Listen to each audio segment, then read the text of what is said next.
High. Vrindavan যাওয়ার পর আমাদের সেকেন্ড ডেস্টিনেশন ছিল গোকুল। তাই সকাল সকাল রেডি হয়ে গাড়িতে করে আমরা পৌঁছে গিয়েছিলাম এই মন্দিরটাতে, যার পুরো গেটটা ছিল বাঁশের তৈরি এবং চারিদিকটা ছিল সবুজে সবুজ।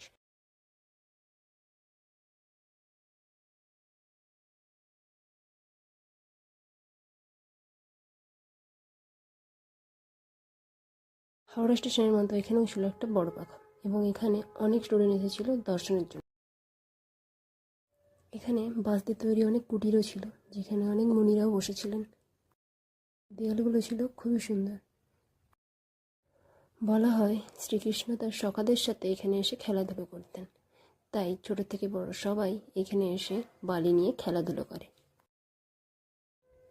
আমরাও খেলাধুলো করার পর বেরিয়ে পড়েছিলাম নেক্সট মন্দিরের উদ্দেশ্যে, কিন্তু বাইরে বেরোনোর পর দেখতে পেলাম একটা ছোট্ট চিড়িয়াখানা, যেখানে ছিল অনেক হরিণ, ময়ূর আর উট।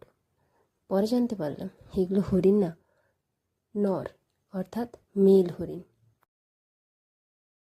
সবাই তাদেরকে খাবার দিচ্ছিল, আমরাও দিয়ে বেরিয়ে পড়লাম আমাদের নেক্সট ডেস্টিনেশন